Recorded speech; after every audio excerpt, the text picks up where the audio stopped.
What if everything you've been told about the story of Jesus is only half the story? What if one of the greatest villains in biblical history was actually a secret hero, chosen by Jesus himself to carry out a crucial mission? Today, we're going to unearth a narrative that has been silenced for centuries, one that completely changes our understanding of the crucifixion of Judas Iscariot and of faith itself. We dare to open the Gospel of Judas, a book the church banned, and one that, when you read it, forces you to ask uncomfortable questions about betrayal, sacrifice, and what it truly means to be a disciple. The story you know is that of Judas, the greedy traitor who sold out Jesus for 30 pieces of silver. But what if that image is a fabrication? What if the Jesus we know isn't the only Jesus that ever existed? To understand this mystery, we have to travel back in time. The official story of the church was built on the foundation of 4 Gospels: Matthew, Mark, Luke, and John.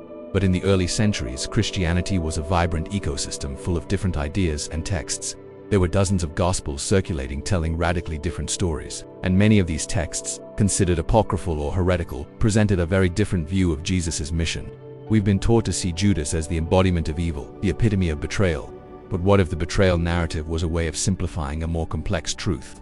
In the 1970s, an ancient papyrus was discovered in a cave in Egypt. It was in poor condition, almost lost to the sands of time. But thanks to the work of experts, this text, written in Coptic, was restored and its contents revealed a shocking secret. It was the Gospel of Judas, and what it said was, in a word, explosive. The papyrus was not a tale of betrayal, but of revelation. In this text, Jesus and Judas are not enemies. They are allies, co-conspirators. Jesus laughs at the other disciples for their limited beliefs and their lack of understanding, and Judas he pulls aside for a private dialogue. Jesus says to him, "You will surpass all of them, for you will sacrifice the body that clothes me." This narrative, the handing over of Jesus, is not an act of betrayal, but the culmination of a divine plan. Think about the logic of the story we've been told. Would a traitor really have been so crucial for salvation? Judas was not only one of the 12, but according to the Gospel of Judas, he was the only one who truly understood Jesus' spiritual nature. The other disciples believed Jesus was just a man, a miraculous teacher who healed the sick. But Judas, according to this text, understood that Jesus' physical body was a prison for his divine spirit. And for that spirit to be freed and returned to divinity, the physical body had to be destroyed. The crucifixion wasn't a failure, but a victory. Judas' act wasn't a betrayal, but a liberation. This radically changes the figure of Judas. From being the villain, he becomes the necessary link, the only one who had the courage to do what no one else could.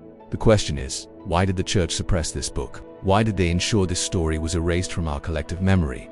The answer lies in power and dogma. The Gospel of Judas presents a theology that didn't fit with nascent Orthodox Christianity. The idea that the body is a prison and that salvation comes through the liberation of the spirit challenges the central doctrine of Jesus' bodily resurrection, a fundamental pillar of the Christian faith. The early church needed a villain for its narrative of sacrifice and redemption. The figure of Judas the traitor served as a reminder of the dangers of greed and disloyalty. It was easier to create a simple story with a hero and a villain than to deal with the complexity of a disciple who, out of love and obedience, had to fulfill such a painful role. It's fascinating to observe the inconsistencies in the canonical Gospels. Why is Judas so crucial to the plot and then disappears so mysteriously? The story of the 30 pieces of silver seems almost too perfect. In the Gospel of Judas, the act of handing him over has no monetary price. It has an incalculable spiritual value. Judas doesn't commit suicide out of remorse, but fulfills his destiny.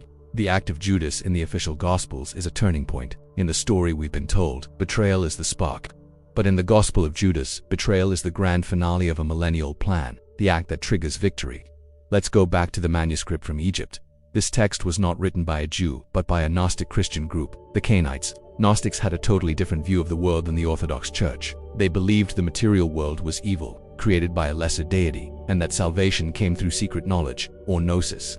They venerated biblical figures who had been marginalized or vilified, like Cain and Judas, because they believed these figures held special knowledge, a vision that challenged authority. For Gnostics, Judas was the hero of gnosis, the one who helped Jesus free himself from the material world and the limitations of the body. Think about the impact this view has on our faith today. If Judas wasn't a traitor, what happens to our own idea of betrayal? What happens to our idea that there are clear heroes and villains in the drama of salvation? This narrative forces us to see faith not as a series of simple rules and stories, but as a journey full of nuances, questions, and mysteries. It teaches us that the truth isn't always on the surface, that sometimes we have to dig into the forbidden, into the silenced, to find a deeper understanding of the divine. The story of Judas invites us to question our own faith, to ask ourselves if what we've been taught is all there is. It invites us to be brave like Judas, to dare to look beyond the official narrative, to seek a more liberating truth. What would you do if you discovered that the most infamous betrayal in history was actually the greatest act of obedience? How would your faith change if you had to reevaluate the figure of Judas? The church gave us the easy answer: Judas, the traitor. The Gospel of Judas gives us the difficult question: what if he wasn't the real Judas, isn't a villain? He's a mirror in which we can see our own limitations and dogmas reflected. He is a reminder that the truth is often more complex, more subversive, and much more fascinating than we dare to imagine.